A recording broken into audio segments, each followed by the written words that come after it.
शिक्षा किसी भी समाज का एक महत्वपूर्ण पहलू होता है।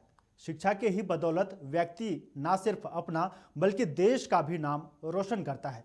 शिक्षा प्रत्येक व्यक्तियों को जीवन में सफल होने के लिए आवश्यक कौशल और ज्ञान प्रदान करती है। उच्च शिक्षा की आज की तस्वीर जानिए हमारे साथ। मौका गणतंत्र दिवस का है और गणतंत्र में यदि हम तंत्र की बात करें तो तंत्र में शिक्षा एक महत्वपूर्ण कड़ी होती है। और आज हम यही चर्चा करने के लिए आए हैं कि भारतीय शिक्षा व्यवस्था यानी हायर एजुकेशन में कितना डेवलपमेंट हुआ है, क्या कमी रह गई है और किन क्षेत्रों में बेहतर तरीके से काम करने की ज़रूरत है। देखिए, 34 वर्षों के बाद देश में प्रधानमंत्री नरेंद्र मोदी ने एक नई शिक्षा नीति लाई है। 29 जुलाई 2020 में ये शिक्षा नीति इम्प्लीमेंट की गई है, लेकिन जो उम्मीद की जा रही है कि 2030 में जो शिक्षा नीति है, नई शिक्षा नीति जिसे हम NPE कहते हैं, ये पूरे भारत में हायर एजुकेशन में लागू होगा। इसमें कई महत्वपूर्ण बातें हैं। इसमें जो सबसे महत्वपूर्ण चीज़ है, मातृभाषा को प्रमुखता से स्थान दिया गया है। हिंदी और संस्कृत भाषा को भी प्राथमिकता दी गई है।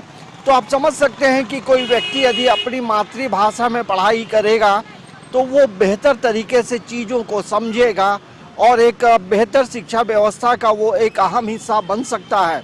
ज़मीनी स्तर तक उसका लाभ पहुंचेगा।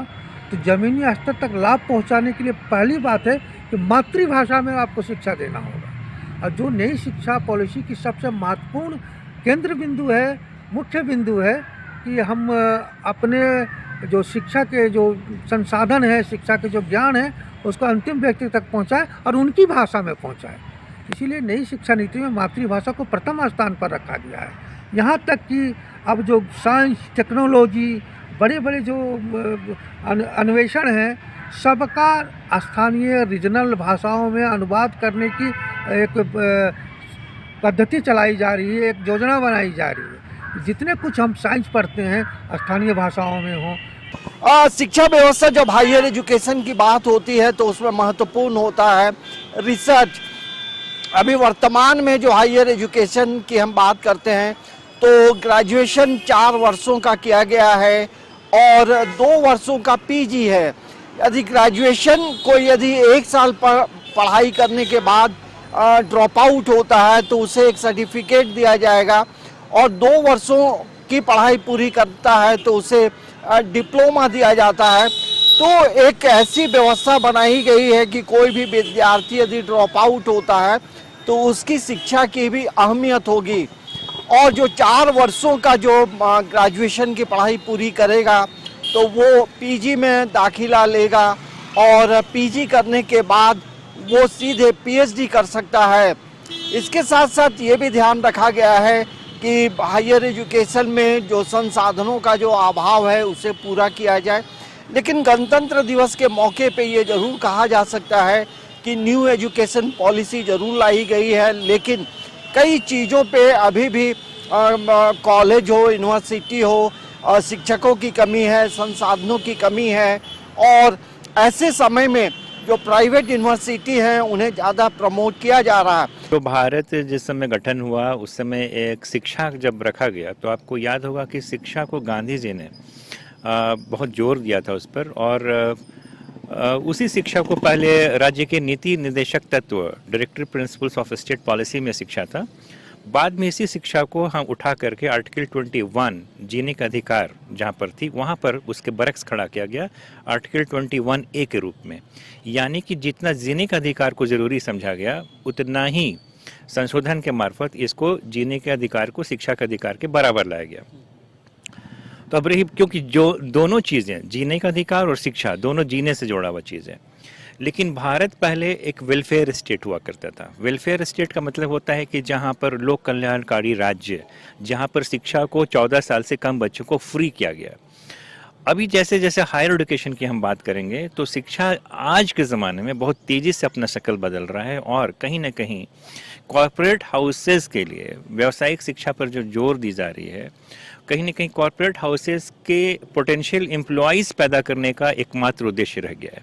जो हायर एजुकेशन का जो एकमात्र उद्देश्य पहले हुआ करता था वो हुआ करता था रिसर्च एंड डेवलपमेंट, जिसमें बहुत सारे ऐसे स्कॉलरशिप्स सरकारें देती थी, इतने सारे फेलोशिप्स देती थी जिससे कि हायर एजुकेशन में बच्चे रिसर्च की तरफ जाएं।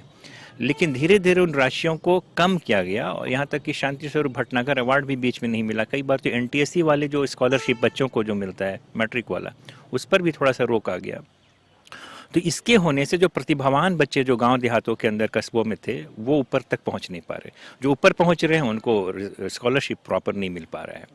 तो इस तरीके से जो जॉब्स मिल रहे हैं वो व्यावसायिक शिक्षा जैसे MBAs हैं और मार्केटिंग के जो जॉब्स हैं, जो कॉर्पोरेट हाउसेस के जॉब है, और आने वाले समय में सर्विस सेक्टर यानी कि जोमेटो हो गए, स्विगी हो गए, ऐसे लोग, ऐसी कंपनियां मुंह फाड़े खड़ी हैं और उसका जो पूरा जो पोटेंशियल एम्प्लॉय है उसको विश्वविद्यालय के बच्चों में दिख रहे हैं।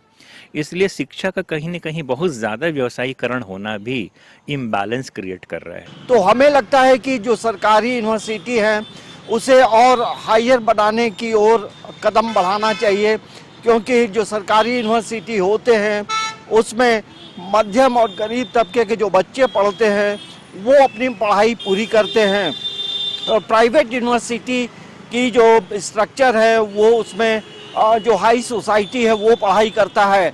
लेकिन न्यू एजुकेशन पॉलिसी के तहत जो है पूरे भारत की एक जो शिक्षा व्यवस्था होगी वो एक होगी और रिसर्च बेस्ड होगी, और कहीं ना कहीं इंटरनेशनल जो पढ़ाई है उससे कनेक्ट करने की बात कही गई है। समाचार प्लस के लिए कैमरामैन प्रशांत मित्रा के साथ अंजनी कुमार, रांची।